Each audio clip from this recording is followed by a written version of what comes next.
obsession with James Merrill was nourished by passion for his poetry, but the poet himself was its target over time. If I could persuade this man to brought it to mask, I would learn something vital about myself. I sensed this early on, and I was right. But obsession is difficult to bear, both for the person obsessed and for its object. When I skimmed through our letters from the first couple of years of knowing each other, I'm astonished at Jimmy's tolerance. His amazing patience with me as I struggled and failed to conceal what I was feeling. By the time he died, nearly 3 decades later, he had revealed to me nearly everything he had once withheld. But between these high points at beginning and end, there were a number of ups and downs. The piece of memoir that I'll read today tells the story of one of the downs. Some of it shows us both in a less than flattering light. It also shows a human side of Merrill that's as much a part of the story as his legendary helpfulness and generosity to me and to others. My first post-PhD job was at Barron College, a branch of Penn State's Commonwealth Campus Network. A dream job, it was not. Most of my students were products of the Erie, PA public school system and were neither well prepared for college nor motivated to learn much while there. To make things more interesting for them and for myself, I convinced the administration to let me invite a number of creative writers to the campus. They were all writers I knew. John Hollander came, and Peter S. Beagle, the fantasy writer, and my former college professor, Edward Readers, for a week as writer in residence. And finally, in the spring of my second year, James Merrill consented to come and give a reading. There was a wrinkle. The details had long been settled when an opportunity arose for Jimmy to read with Elizabeth Bishop, 92nd Street Y, on the evening before the Barron Gate. We tried to change the date, but that proved difficult, and in the end, he agreed to come as planned. This solved one problem, but created another, since it meant he would have been up late and arrived tired. And now, I'll read from the memoir, Unlikely Friends.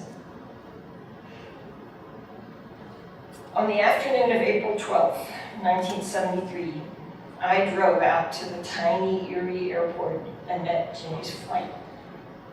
He walked down the middle stairway they had pushed up to the little plane, clutching his shoulder bag, and kissed me on both cheeks. He'd said on the phone a week before that he was too depressed to write, but he seemed fine. On the way back to my place, we stopped at a liquor store, where he, declaring, "My dear, I'm not going to let you get out of the car," bought a bottle of sherry and one of scotch. While we drove, he gave a lively account of his reading in Penn the previous week. He mostly enjoyed the visit, but griped about his host, Daniel Hoffman, my dissertation director, who had annoyed him by being cynical of Mrs. Yates's claims to be a medium, and who impatiently shrugged off Jimmy's remarks about his own psychic experiences. Repeated failures to get the projected Ouija novel off the ground must have made that brush-off hard to take. But I wondered privately what other response he could have expected. Not for 3 more years would rational academics be notified by the publication of Divine Comedies how deeply serious this poet was about the occult. In the hallway outside my apartment, before we even darkened the door, Jimmy suddenly wrenched his back. That this was an evil omen for the visit was clear at once. He said later, that he thought carrying Elizabeth Bishop's suitcase in New York the day before had provoked a problem. But in the first moments of realizing what had happened, he acted as if I were somehow to blame. Or so it seemed. He pushed the suitcase at me. Well, take it. In a tone the long-suffering David Jackson would certainly have recognized. My fear of incurring Jimmy's displeasure while in his company always lurked near the surface. It felt as if my very life depended on pleasing him. And my heart sank as I snatched the suitcase from his hand and fumbled with my keys. But after that exasperated outburst, he pulled himself together and telephoned his New York doctor, who called in a back pill prescription to a drugstore to be collected the next day. And then, after taking a couple of whatever painkillers I had on hand, and settling himself on a couch against a supportive wedge pillow, he had so far recovered himself as to ask in a normal voice how things had been going for me. I had invited Ben Lane, the academic dean, who had found the funds to support the readings, to drop by for a drink and a private word with the poet. Ben was a sophisticated and experienced person, as these things were reckoned in Erie, but he'd been truly wowed by Jimmy's work, and was less at ease than I'd ever seen him, as the three of us chatted in my living room. Indeed, I gradually realized he was playing up to the visitor by fulsomely praising me, as if that would make Jimmy like him better. And revising history, I had certainly never went up to Ben's office to show him any new poems in draft. I did not suppose for an instant that his making much of me would gratify our guest, and was embarrassed. When Jimmy irritably ordered me to turn the stereo down, something I should have done without being prompted, I leapt to obey. This evidence of part of the truth between us seemed to fly right past the besotted dean. After Ben left, Jimmy meditated. He was doing transcendental meditation in those days, while I threw some food together. Homemade bread, Munster, tomato slices, and spinach greens. My guest had requested something light before his reading. After eating, we chose the poems he would read: The Victor Dog, The Broken Home, Days of 1964, Willowware Cup, From the Cupola. The subject turned again to Ouija, and I heard for the first time the story of how Jimmy and David's wife, Suli, had been trying it together for a lark. Suli lost interest, David took her place, and the planchette began to zip about the board. My journal reports, he's completely convinced the whole thing is true, or rather that he needn't look any further. It satisfies me, he said. But the Ouija novel he'd been working on kept refusing to achieve liftoff. He said he was depressed because he couldn't write the inverse of what he told me on the phone. It wasn't clear between depression and writer's block what had caused what. But the only signs of depression up to then were those little eruptions of testiness, which might have been no more than fatigue and back pain. His letters for the previous months had occasionally said he was feeling glum. But the glumness was expressed so stylishly, it didn't seem alarming. A mean bullet-shaped turkey hangs in the cold kitchen, he wrote. And I've set off a subdued recommendation to the people at Brown. Brown, just my mood. Forms what affirms, despite their sense. I saw enough affirmation in these clever lines not to take his depression too seriously. But it was serious, and he was still depressed. The reading was excellent, and the turnout gratifying. My students were required to come, but faculty, administrators, even people from the community showed up too. I was proud of the kids who listened even to the many pages from Cupola with still absorption. Jimmy apologized for reading while seated at a table, instead of standing at the lectern provided, explaining that he had heard it back. The college's brand new video equipment recorded the event. The Olin Library owns the tape, by the way. Here's a quick sample from The Broken Home.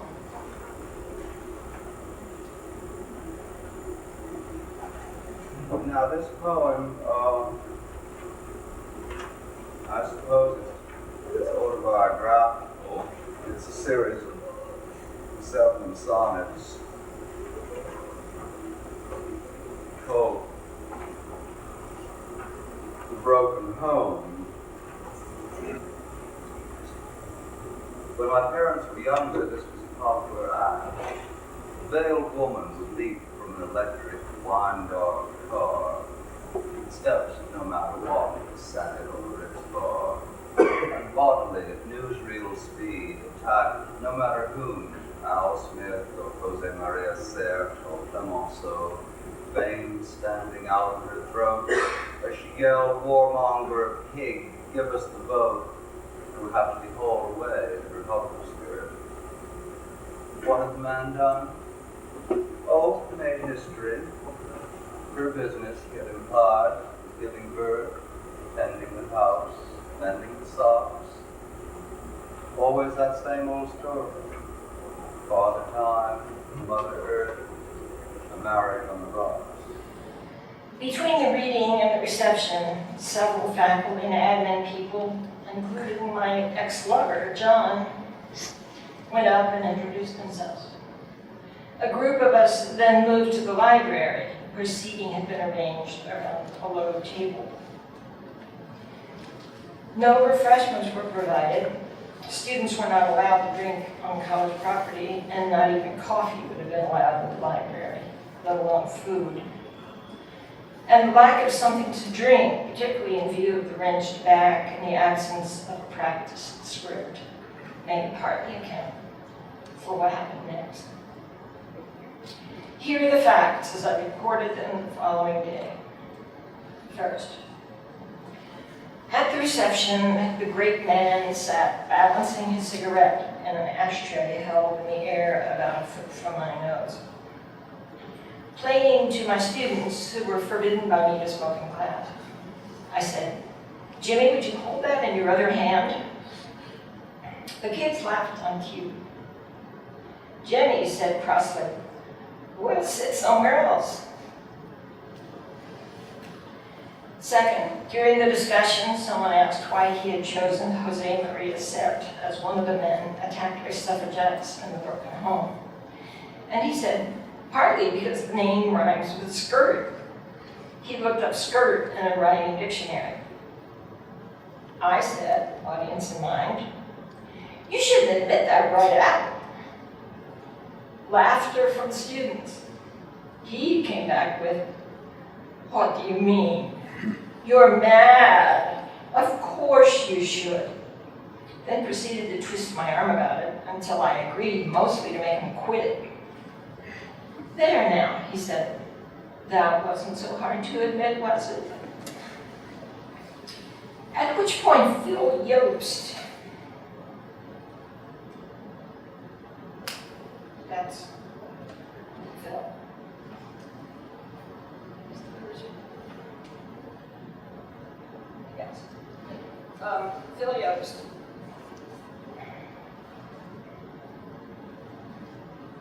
Who taught philosophy at Barron and was a good friend, remarked that maybe thinking in rhymes instead of looking them up developed a rhyming sort of mind. Jimmy shot him a look of disdain from beneath lowered lids. "Yes, perhaps yours is the better method." Everybody smoked in the early 70s. Smoking was permitted in a library room where even coffee was forbidden. Ashtrays were provided, and others besides him were using them. Jimmy well knew I was sensitive to cigarette smoke, but I equally knew he would smoke at the reception. Had there been a smoke-free place to sit, I might have sat there. But I was the professor who had invited the special guest, and I felt my place was beside him, where of course I preferred to be. The photo captures this fraught moment in body language. Ashtray, cigarette aimed like a blowgun. Me inclined as far away from both as I could get. In the event, I stayed where I was, and Jimmy switched the ashtray to his other hand. But I smarted under the put down, and when the rhyming dictionary issue came up soon after, Phil, a heavy smoker himself, read the situation right and tried to come to my rescue, and received for his gallantry a frosty put down of his own. The photo snapped.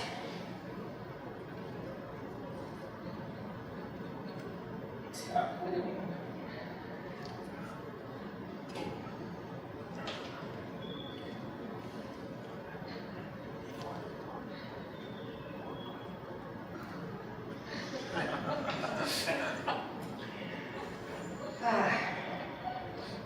A photo snapped just as the reception was getting underway seems the very image of the dynamic between us that evening. Poet grimly tensed to fly off the handle. I braced to receive the anticipated blow. The disembodied head of my gay friend Dennis Kovac floating between us. I see now that Jimmy's actions partly reflected his lack of experience with students so much less sophisticated than the ones he had taught at Bard. He hadn't recognized that I was playing to my audience in a way designed to put them at ease. If he had, he might have followed my lead and played along. But I didn't think of that then. I took it all personally. I felt that this poet, celebrated for impeccable manners, had behaved as he had because this was only me, and Barron only a humble college and a social and academic backwater, a world away from his bishop in the 92nd Street Y. I made no allowances for depression or back pain, or for the irritant of the tension I could never keep from radiating in his presence. I would learn over the next few days that the poet had made a bad impression on many of the adults who attended the reception.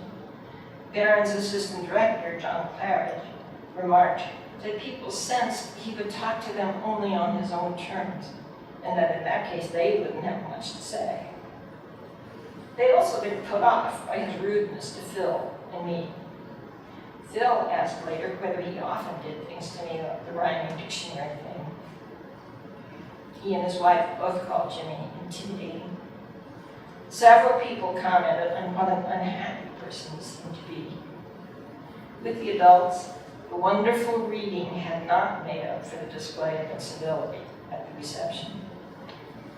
My students, however, had enjoyed the reading more than I dared to hope. A few days later, I was able to report to JM that the most unexpected students responded strongly to this poem or that one, even to From Cupola.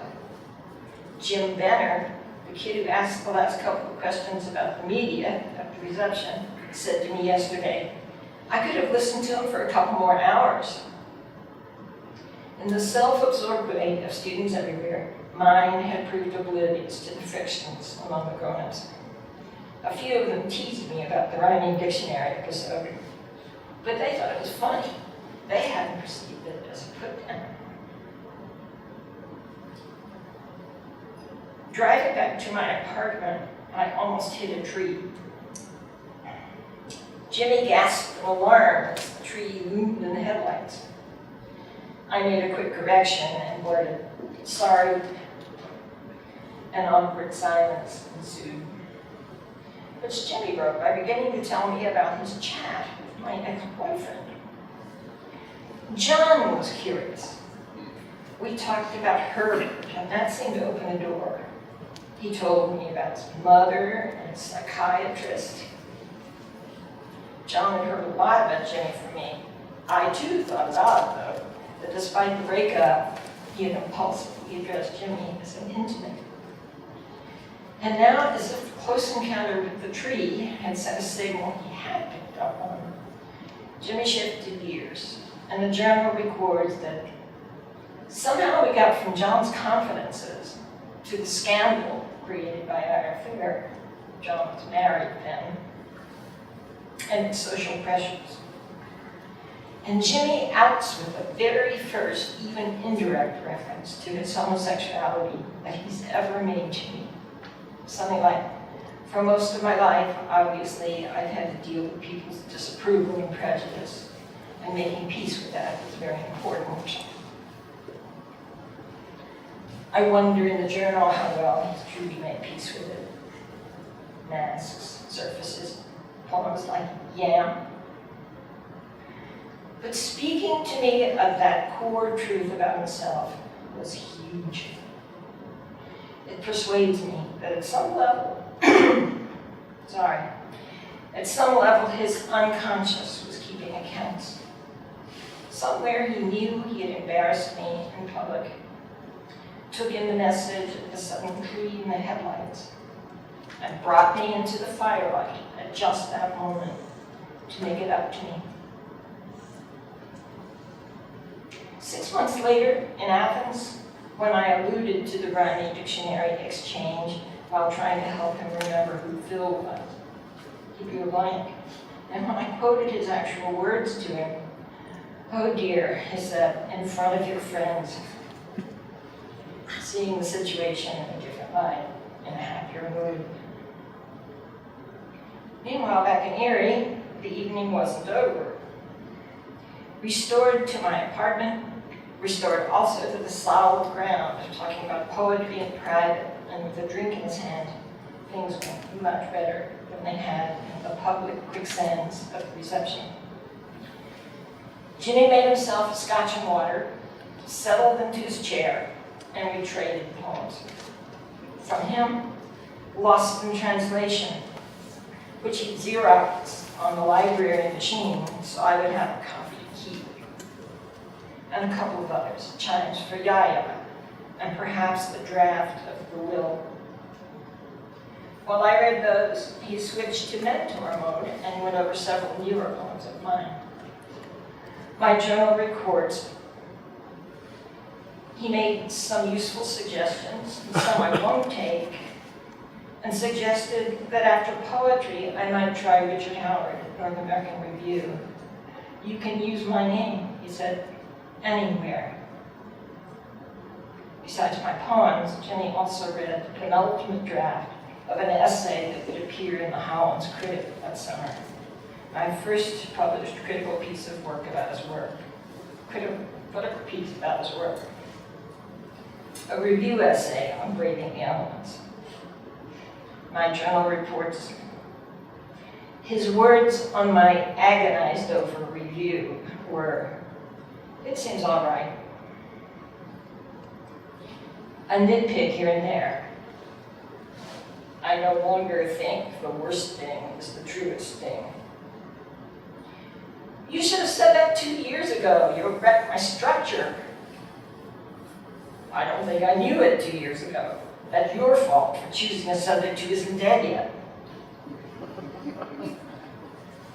As for the master's work, I wrote, Jimmy's poems are very good. They're all in this batch of the middle ground, difficult but not impossible sort, of which I'd written in my Howland's Critic essay that they meet you halfway and make the process of getting halfway delightful. The evening ran long, considering that each of us had already had a very long day. Around 1 a.m., I suggested we call it a night. We had a cheese and apple snack. Jimmy tested my bed for firmness adequate to support his wrenched back, donned his Japanese sleeping robe. There was a bit more talk, then we turned in. before crashing on my couch at the very end of that complicated day full of mixed messages. I got a goodnight kiss. I bungled my instructions about the next morning, which began for me with a braying Judy of exasperation when the poet woke up and looked at the clock, but in fact we had plenty of time. At the airport, he bestowed another stately double kiss before boarding the plane. I must have driven home in a daze and fallen face down on the bed. But later, summing up, I wrote, last summer's visit to Stonington was kindlier than this one. I don't feel bad about it at all, but I do feel some things. At all is a gross overstatement. I did feel bad. But I wasn't shocked, as I'd been in Stonington 4 years earlier, when Jimmy had been jumping out of his skin on the eve of a visit to David McIntosh, and had taken his nervousness out on me. After that upset, I learned to weigh getting my head bitten off for nothing, and worse, against the many kindnesses he never stopped extending. The messages were mixed, but it seemed he meant them all. In any case, my obsession had not been compromised by anything that happened to Barrett.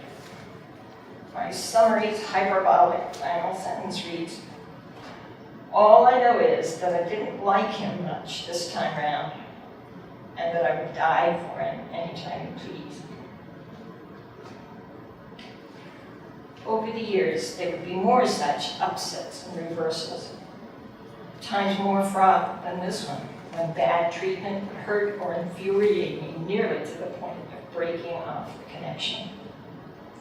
Invariably, Jimmy would sense when another tree in the headlights moment had arrived. He never apologized, not in all the years I knew him. But a long, intimate letter would come, a gift, a phone call, a confidence, a detailed, respectful critique of poems I'd sang. He could have been rid of me half a dozen times just by doing nothing, but he never let it happen. Instead, over time, he gradually showed me more and more of what I needed to see, till eventually there was nothing left to obsess about.